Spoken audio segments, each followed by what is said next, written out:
first thing that I do is I just need to get your name and the correct spelling of it on video. So if you could give me that, please. My name is Rose Ann Biggerstaff. And how do you spell that? Rose, capital ANN, Biggerstaff. And is that a maiden name or a married name? That's my married name. And what was your maiden name? Neff. Neff? Yes, sir. And where and when were you born? June 30th, 1916, in Bow, Washington. Oh, well, you go back quite a ways. Here. Most people are transplants out here. I've been through Bow many times. Her nephew is the mayor of Burlington. Oh, really? Huh. My dad, before he passed away, was the former mayor of Tumwater, so many, many years ago. Yeah. So when you were a little girl growing up in Bow, do you remember having dreams of what you wanted to be when you grew up? No. No? Just busy playing? A little later, when I was in school, I wanted to be a nurse. Come time to go to school, or to do that, there wasn't any money in our family at that time to send me to college, so I didn't get to go. Did you end up staying home then, or what did you end up? Oh, I worked for people in their homes, and then I worked at the Washington State Veterans Hospital at Retzel for 2 years. It was at that time that I met my husband at a dance in Bremerton. That was 1938. And from then on, things just snowballed. Was he in uniform? Oh, yes. So I can guess what uniform he was in. The Navy. Yes, ma'am. At a dance. He was aboard the duty on the USS Pennsylvania. And if there were 5 ships in the yard at that time, they had 5 dances that week. Each ship had their own dance in a hall they called Craven Center. It was named after a Captain Craven. And anywhere from 2 to 14 of us girls would run down the hill, catch the little ferry boat that went across to Bremerton, and run up to the dance hall, dance all night, or half the night, then have to hurry back to catch the last ferry home. So that was a good time. And home was Retzel at that time, right? Up at the Yes. Yes. Yes, it's still there. Yes, it is. I've done videos for him. But it doesn't look like it did when I was there. In fact, they just redid Retzel again because they had some of the older buildings, but now I haven't been there since they've totally redone it. But it's totally changed. So at Retzel, were you doing nursing stuff? No, I worked in the dining room, in the dining room in the hospital. And were you at Retzel when you heard about Pearl Harbor, or had you moved on to? Oh no, I was in the islands. I went to Hawaii in 1940, I think it was, and we were married over there in Wahiawa, up in the pineapple country. Now here's a little girl from Bow going all the way to Hawaii to get married. Took me 4 days to get there, and I was seasick all the time. But wait till you hear the story when I come home. We'll get to that. Yeah. So your husband was still in the Navy at that time? Oh, yes. So he was stationed over? In Hawaii. And you were in love with him, and so you packed up and I did. did you even have the faintest idea where Hawaii was at that time? Oh, yes. Oh, yes. What did you know about Hawaii before you went over there? No, not too much. So did you live on base then, or where did you? No, no. We had an apartment, or he had an apartment for me. First, he was aboard he worked in the commissary at the time I got there. And then he transferred out to a radio station out at Miley Beach. And he had an apartment for me out there. And it was shortly after that we were married. Now, tell me about the wedding. Was it just the two of you, or? Oh, just the two of us. We didn't know anybody out there. We had a couple of Japanese people for witnesses, and the judge came out from Hawaii, or from Honolulu, and out to the Wahiawa. I get that name mixed up with Waianae, which was very close to Miley Beach. That was a beautiful beach. It was about 500 yards long and about, I don't know how deep. In the summertime, beautiful white sand, just beautiful, slick white sand. It was flat. All that sand was flat on one side. That would stick to your skin. Oh, you'd have to just pick it off a piece at a time. It was like that in the summer. But in the winter, when the surf was up, all that beach would disappear.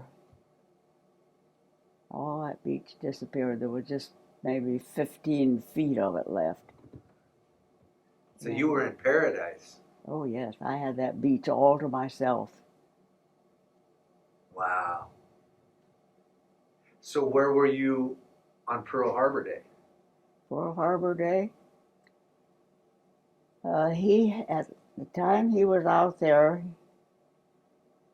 his warrant came through. He was promoted to pinstripe warrant, and he was transferred to the USS Honolulu. And he had liberty that weekend, and we lived at Waikiki Beach at that time, just 2 blocks from the beach. And we were home. He had liberty, and we were home in bed like the rest of the Army and Navy. They were all asleep. So a neighbor rapped on the door and woke us up. Pearl Harbor was being attacked. So we turned the radio on. And the first thing was, all personnel, report to your duty stations immediately. And my first thought was, I'll go with him and bring the car back. Then the next thing came along was, everybody that doesn't have to be on the street, stay at home. So I stayed home. Well, he says, I'm not going without a cup of coffee. So he dressed, and I cried and made coffee. I suppose it was a little salty that morning, but anyway, he gave me a big kiss and grabbed his cup of coffee, and out the door he went. And it's a good thing I stayed home, because the car in front of him, as he was entering the Navy Yard, car in front of him was strafed. And after they got into the yard, a lady stepped out of the car, and she had on a white dress, and she was just spattered with blood. Of course, we never knew. She probably headed for the hospital, and he had to go to the ship. We never knew who it was or what happened to her. And then it was about 4 days before I got a telephone call from him. And he made arrangements and told me how I could get to see him. So I would take a bus. We were issued gas masks, incidentally. Weighed about 7 pounds, the case and the mask together. And take my gas mask and my purse, get on a bus and go out to the Navy Yard.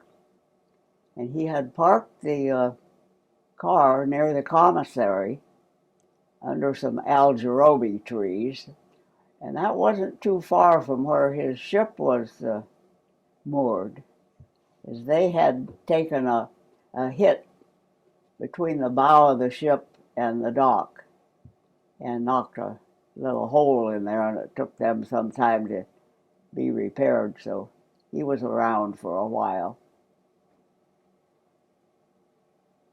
And let's see. Were you was there fear? I mean, Waikiki is what, about a half an hour from Pearl Harbor, or is it farther? It's about 45 minutes to drive. It's about 10 miles. So you weren't aware of, other than the neighbor rapping on the door, of what had happened at Pearl Harbor? No, we didn't see anything. Didn't see, didn't hear. So when you sent your husband off that day, did you really realize what you were sending him off to? I don't think so. Because if I had, my first thought would not have been to bring that car back safe.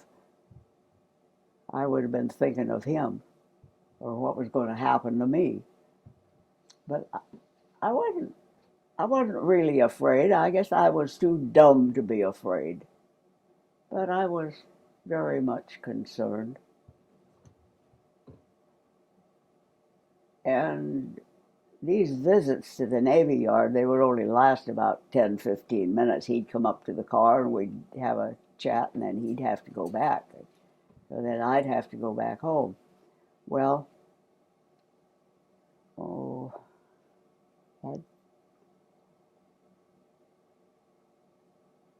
It's all right. As I said, these are very, very conversational, and I know it's a long time ago. So yeah. he would get a little break. He'd be able to come up and see you for a few minutes. Mm-hmm. So now are you starting to realize? I mean, from where the car's parked, you can see Pearl Harbor. You can see the vessels that are out there. Not too much. Not we too were right much. behind the buildings. We couldn't see too much. Oh, no. okay. No, I didn't see any of the real devastation. It was a little ways farther into the yard. Which was probably good, I would assume, because you would have yes. worried more about your husband. Yeah. And Well, we were told to pack a bag with 3 days' supplies of food, clothing, and blankets, or medication, etc., whatever we need to be prepared to be for 3 days. So if we had to evacuate from the beach area up to the hills, why, we'd be ready. But, I never did pack that suitcase. I had complete faith that we would not, in our troops, that we would not have to do that. And sure enough, we didn't. Isn't that dumb? I don't think it's done. I think it'd be this similar today where people say, well, you used to be prepared for an earthquake. Well, Yeah. it might happen, it might not happen. I have more flood stuff in my car now than I had over there. I'm more prepared to the 100-year flood or whatever they're going to send down from Mount Baker. Was it chaotic over there, or did things get back to normal fairly quickly? I mean, you carried your gas mask with you, 7 pounds. Yes.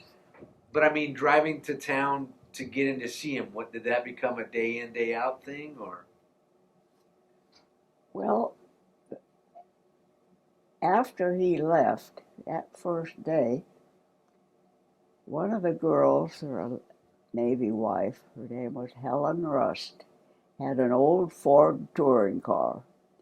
And there was a call for people to come down to the Queen's Hospital to fold gauze and roll bandages. So she loaded up a carload and we went.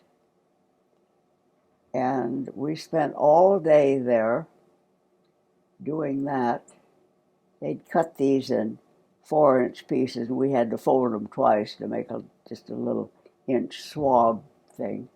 Stack them in stacks of 10 or 20 or something.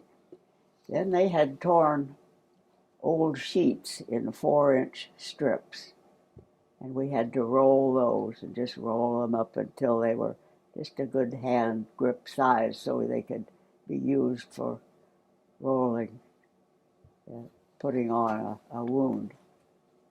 And we did that until 11 o'clock at night. Then for some reason they turned the lights out on us and we couldn't work. They gave each of us a blanket and told us to go outside.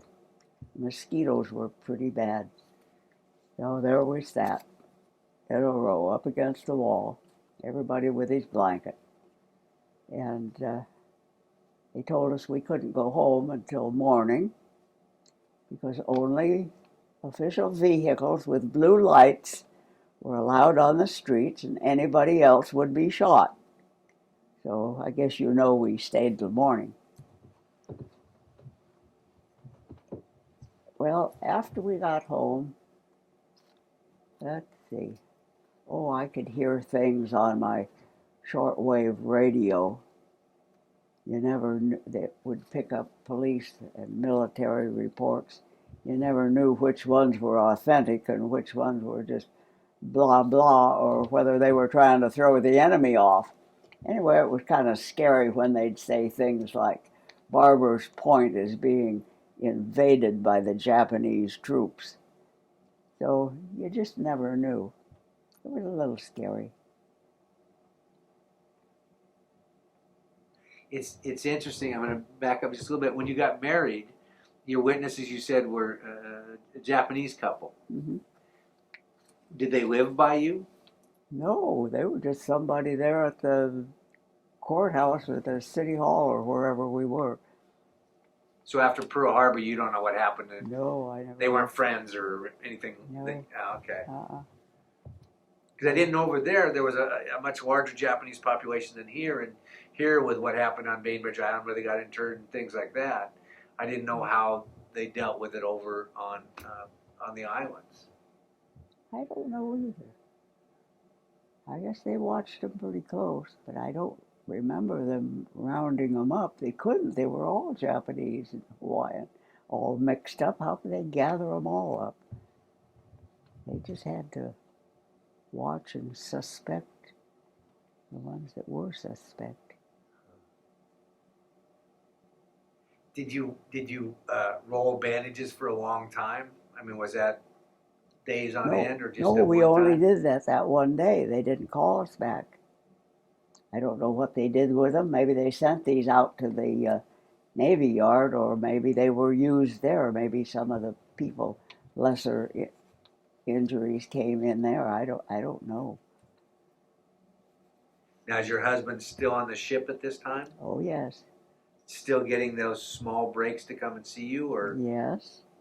That went on for a few days, and then they finally let them have some afternoon liberty. Every fourth day, they let them have 4 hours off in the afternoon. That happened a couple or three times. And then after on into January, where they let them have overnight liberty. I think he came home once. Oh, in the meantime, another Navy wife moved in with me. Her husband was on the Pennsylvania. They were gone to sea, and he was not coming back there to the islands. So they sent all their household goods home, and she moved in with me. It was a matter of saving rent, which we weren't very affluent in those days. And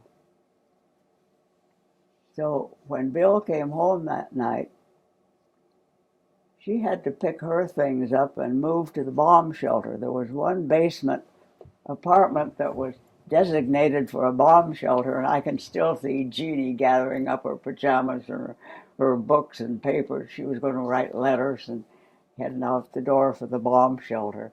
I thought that was kind of funny. Did they have, I know here in fact, you can still see them around in certain places, but I know that they had designated bomb shelters with a little civil defense sticker, or did the neighborhood you guys all got together and said, oh, that'll be the bomb shelter? Well, the apartment manager decided that. This building had two wings. There was one in the center of our wing and one in the center of the other side, designated for a bomb shelter, but he never, as far as I know, ours was the only one that was used once. So, anyway. So did when your husband came home that time that Judy had to go down to the bomb shelter, did he stay home for a while or did he have to go back to the... No, he just had that one night off and then he had to go. And then it was shortly after that they went to sea. Was January 12th, I think. And that's fine. I mean, specific dates, January sometime that he went out, that's Yeah. close enough. And you said he was on the USS Honolulu? Honolulu, yes. The light cruiser. So when he sets off sail, what are you thinking? What are you doing at home? I mean, is this just overtaking your mind all the time, worried about him, or? No. I do a lot of worrying, but like I say, I was too young and too dumb in those days to be worried about anything. All I could wonder was, when's he coming back? When's he coming back? Well, they finally came back in March. And at that time, he sent our stuff home. He said, we're not coming back there anymore. So he sent our stuff home. He left me with 2 sheets, 2 towels, my clothing, and enough kitchenware to camp with. It was Jean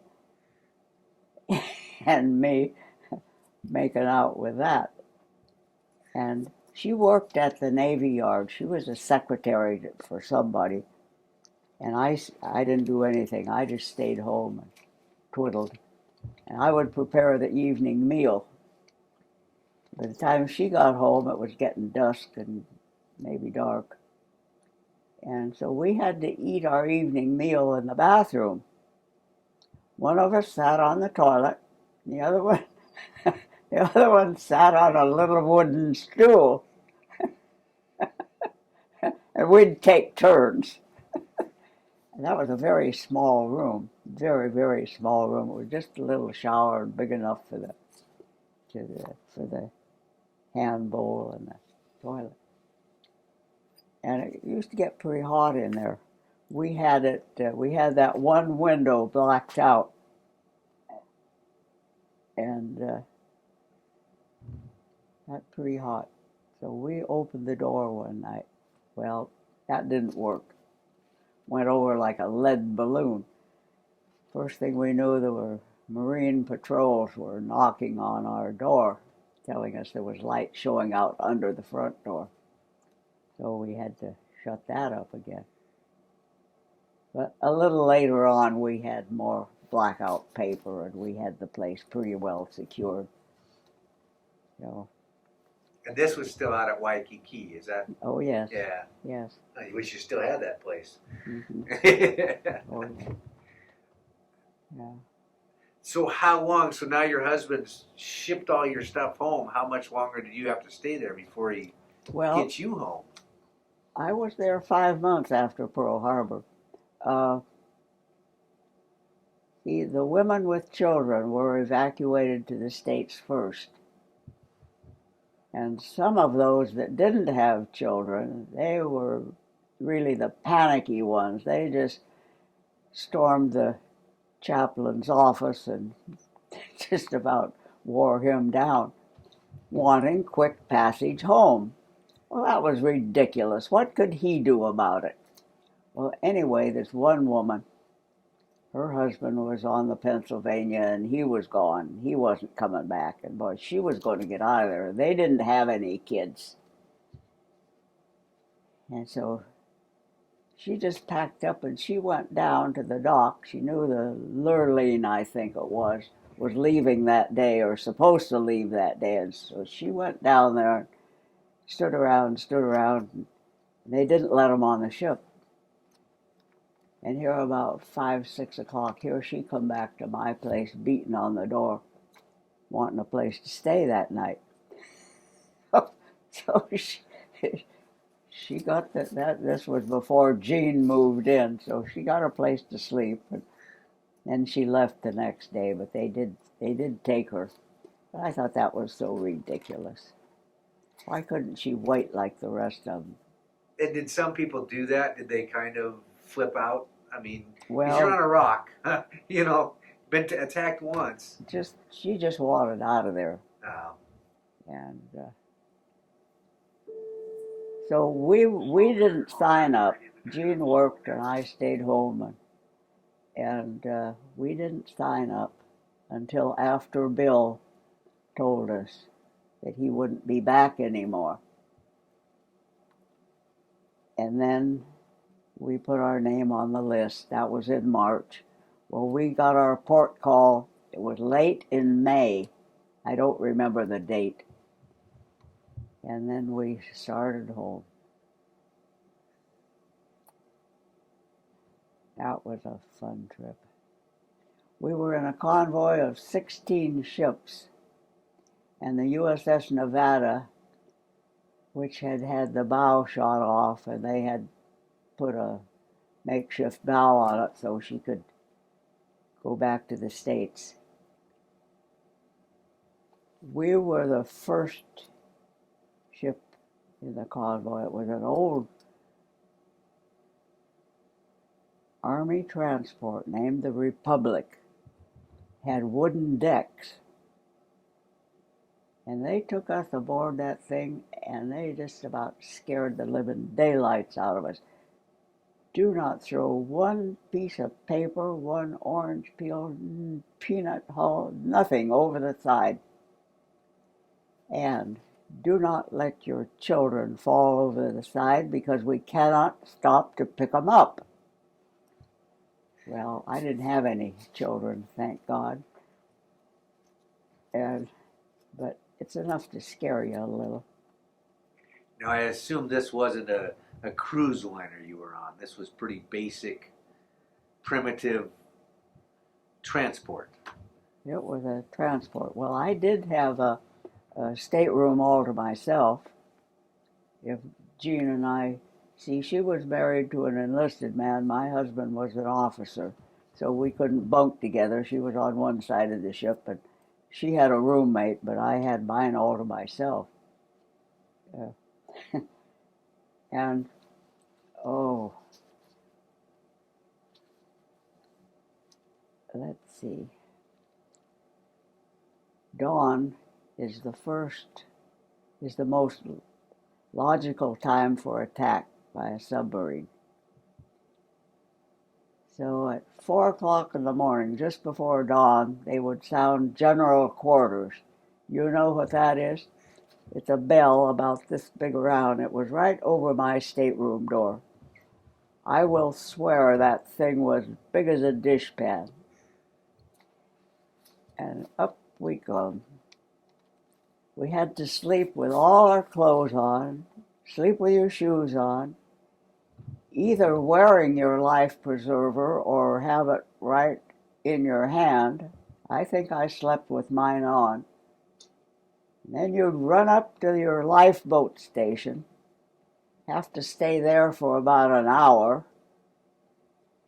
Everybody was drinking coffee. Well, that just about turned me green. I could never stand coffee. And I didn't get sick, but I was very close to it by the time I got back to my bunk for a little more sleep before breakfast. So that was a real fun time. So every morning. And at night, the little boatswain would peep his whistle and tell that they were going to dump the garbage. So they take all the garbage from the day and dump it over this was just about dusk, dump it over the back of the ship. And then we'd zig and we'd zag. Every 2 minutes we changed course. Took us 2 weeks to come home from Pearl Harbor to San Francisco. Took me 4 days to go out there. And yes, like I said, we were in a convoy of 16 ships. The Republic was in front, the Nevada directly behind us, and we were flanked by 4 destroyer minesweepers. We'd be out on deck and you'd see these little minesweepers come up, wiggling up to the front. Well, were they practicing or were they really after something? You never knew. And I don't know what the other ships were. I never did find out. I'd like to have an aerial picture of that from somewhere, but I'll never get one. What did you do to pass your time during the day? Sleep? I don't remember. Sit out on deck, I guess. I did. Maybe. No, I didn't read much. It make me woozy. It was, so for you, home at that time was going to be where? Back to Bremerton? Burlington. Oh, back to Burlington? All the way back to Burlington? Burlington. And they put us up in a hotel in San Francisco, and then the next morning we each caught our respective buses, and I went north and she went east. She was from Ohio, and I went up to Seattle and on up to Burlington. I was so thin and tanned and skinny, and I had on a big old black coat. My sister took one look at me and she started to cry. I was happy. I don't know what she was crying about. And on the way home, strange things. I had been gone for 2 years, you know. And I noticed chimneys with smoke coming out of them. Now, isn't that something? And then the siren. Of course, when they blew a siren out there while you dove for cover. But at home, they had one mounted on the city hall, and it sounded every time at noon. Well, that kind of put a quirk into my system. And that was the 2 things that I noticed most. It's interesting because you kind of came back with a very mild post-traumatic to a certain sense. Mm-hmm. Out here, they heard the siren, no big deal, because, you know, they were aware of Pearl Harbor, but that was way away. You had been in the war more closely related than a lot of people out here. So now you said you noticed smoke coming out of the chimneys. Just that you noticed it, that was unique because you'd been in Hawaii so long? It was just... There were no chimneys out there, let alone any smoke. Yeah, I mean, I just looked and it was so strange. Now, were your mom and dad glad to have you back? Well, of course. Oh, I had written a letter to my mother shortly after Pearl Harbor, but there was no, it was strictly radio blackout. I don't know, only a few coded messages went out from that island, so there was absolutely no mail, no messages of any kind. So I wrote her a letter, and it took 22 days for her to get it. She was real happy to get that. And it was hand-delivered by a postal worker friend of ours. He walked a mile to give her that letter. It took how long for it to get there? 22 days. Yeah. Wow. So your poor mom and dad... All this time, they didn't know, hadn't had any word from me. Yeah. And when you returned to Bo, that was the first time they'd seen their daughter married. Because you got married over there, right? You hadn't been home. So now you left a That's right. young girl, and you Yeah. come back, you're married, you have a husband now. Yeah. So how long before you saw your husband again?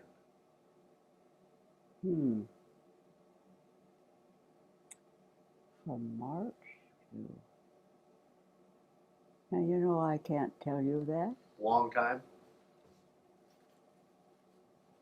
He was transferred from the Honolulu to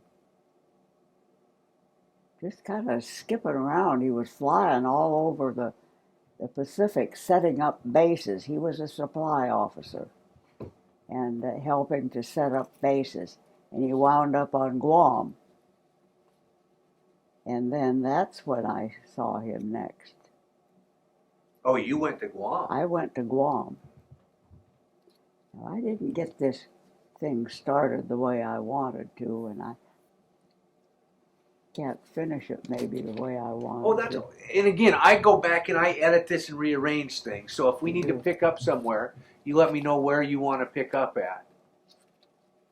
Because I kind of keep taking you down side roads and Well, side roads are my own fault. no, they're mine. I'm the one. I keep taking you.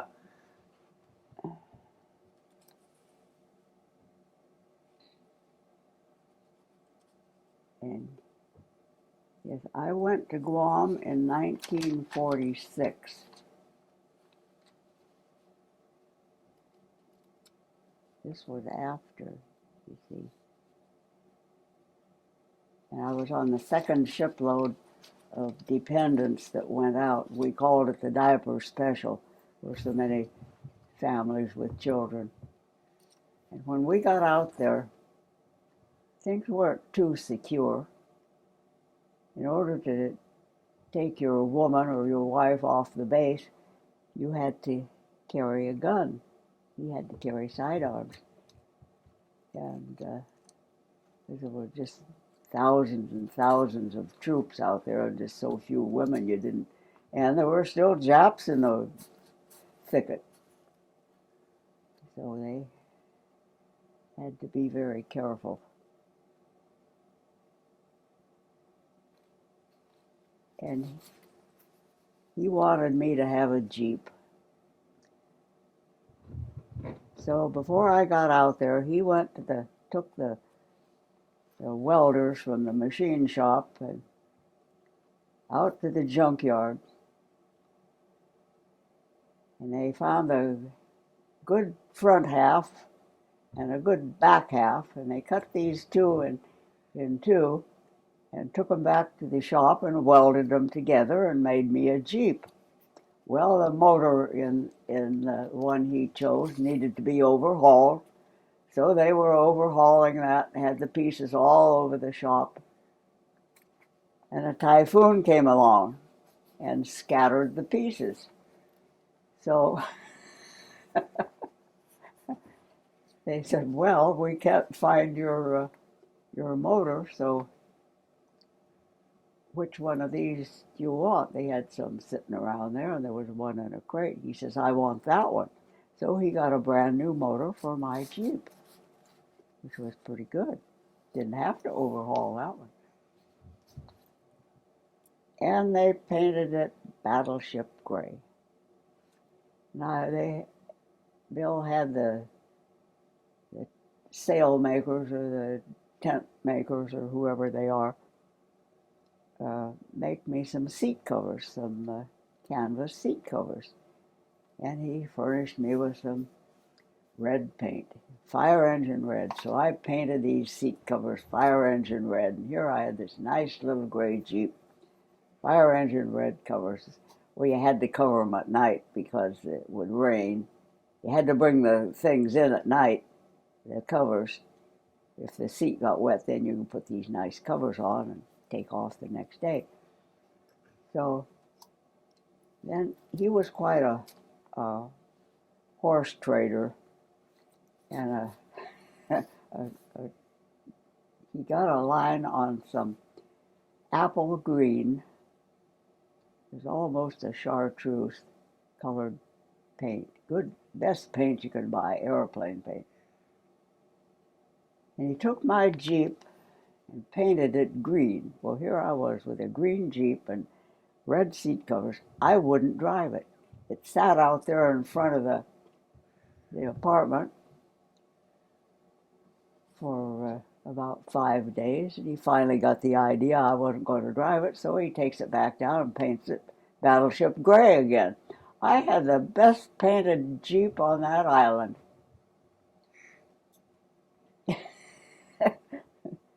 Oh, there's so many things that I can't think of. That's all right. What was Bill's rank? You said he was an officer, correct? Well, at that, he retired as a lieutenant.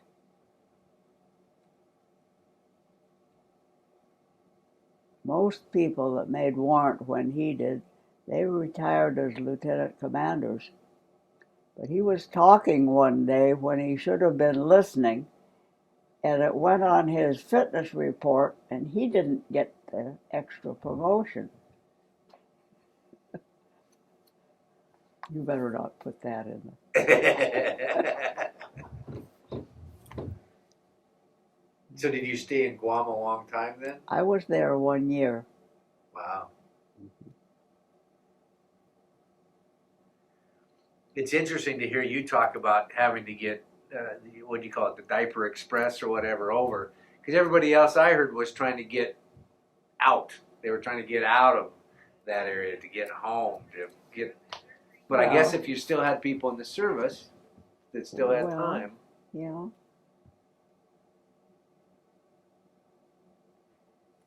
It was always an Army transport. And we had a chance to fly home, but he didn't want to fly. He wanted to come on a ship. And we did. We came home on the USS General Randall. Main dining is now being served. Main dining. I went over on the Samuel Chase.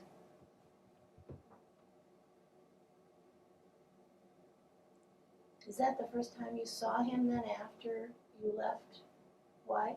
Yes. You left several years. Yes. Wow. There was one time earlier in our story where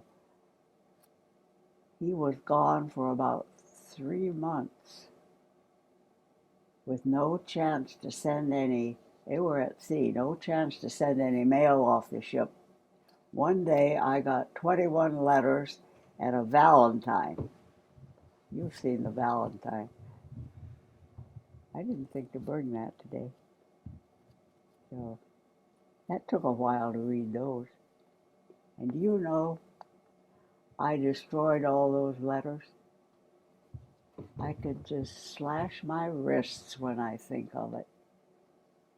Now, were they full letters, or were they censored, or were they V-mail, or? We never had any censored letters. When he was on and after that, he was on a tanker that operated between the Canal Zone and the South Pacific and the West Coast and the South Pacific. And he had a code. He would write me letters, and to anyone else it was just a newsy letter about this, that, and the other, but I could tell by the names he mentioned and count the words of the letters or something. I could tell when he was going to be in port. Can I please have an aide from the 200 hall of the front office to help with the new admit? Now, I was up in Burlington, The front office with a wheelchair to help with the new admit. and I get these letters. One time I got a phone call. I think the first time I got a phone call took me 45 minutes to get ready and be on that bus to go south. That year that he was doing that, I made about 5 trips to California on the bus, because you couldn't get gas stamps. I don't even know if I had a car then, maybe not. So you would go to see him in California? Mm-hmm. I knew if he was coming into San Francisco, San Pedro, Los Angeles, or whatever port he was coming into, because he would mention different people that we knew that lived there, and just write up about it. So I knew. So how long did it take on the bus to get down to California? Was that a couple days or? Oh no, I don't know. I really don't know. I just get on there and go to sleep. Excited to go see your husband. Yeah. Wow. So and then when he got out of the service, is that when you moved back to Bow? When, oh boy, I get this sequence of things all mixed up. He was on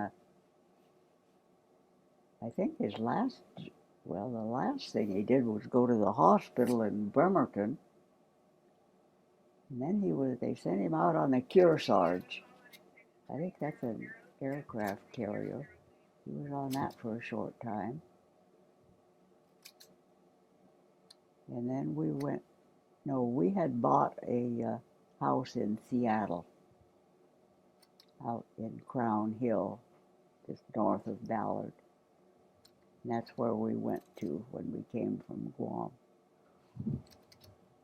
Wow. What year did he retire then? 1951.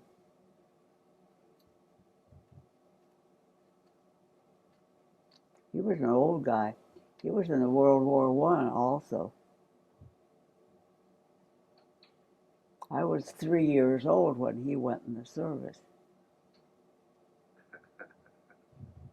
Cradle robber.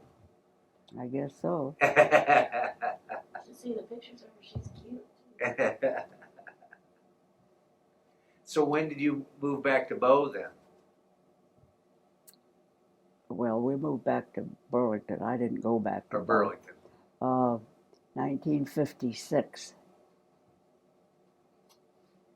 We lived in an old shack there for 2 years, a year and a half, and then we built our house. Well, this old shack, it's still standing. Part of that house was there in 1902 when my father came to this country from Iowa. And it's still there. The darn thing, I keep praying that the snow and the wind will take it down, but people that are buying the property, they'll have to dispose of that. So when you built your house, you and your husband, did you get GI benefit to help build a house, a GI loan, or just came in? Nope, we just built it. We had our house in Seattle. We sold that. And we had a place, a cabin down at Lake Goodwin.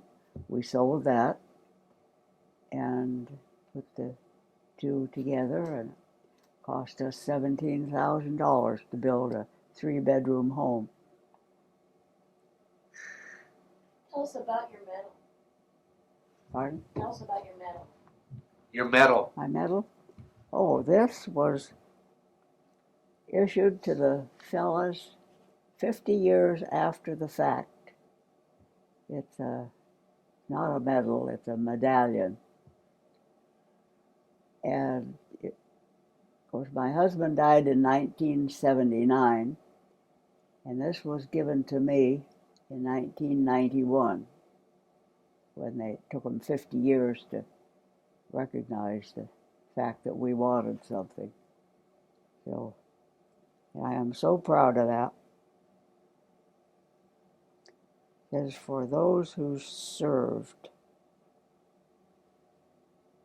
I think it says, keep America alert. It has a ship on this side. If you want to look at it, you may. And was that to people that had been at Pearl Harbor? Mm-hmm. And how many other women have one of these? Well, most of the men. I was the first woman, the first widow to get one. I was the first widow. Dining room trays are ready in the dining room. It was given to me by Al Swift. Used to be in politics. What was he? State senator or representative or something. There's a picture of that in that bag the day I got this. Now, did I hear that you're an honorary member of the? I am an honorary member. I was there. And I understood that only the President of the United States could be an honorary member. But somehow my name got on the charter. So I think that renders me illegal.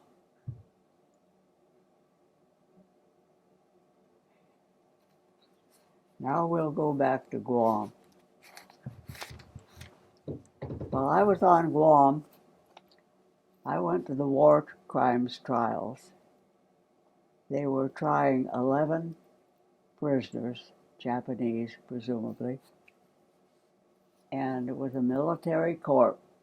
There was about 6 or 7, I don't know. They were all dressed in khaki. I don't know if they were Army, Navy, or Marines. I know it was military. It had this big table, and here they were down in front. Okay, they brought these prisoners in one at a time, and they took the testimony, and of course it was all through interpreter, and we couldn't understand what they were saying, but when they had taken the testimony, it was given that they had eaten American flesh. They had cooked a hip roast and eaten liver. And when they marched those guys in there one at a time, and the sentence was given, "You will hang by the neck until dead." They'd march him out. Each one, they'd bring him in. There wasn't one flinch, one bit of emotion shown on any of those prisoners. They walked in, they heard their sentence, and out they went. We never saw them again. But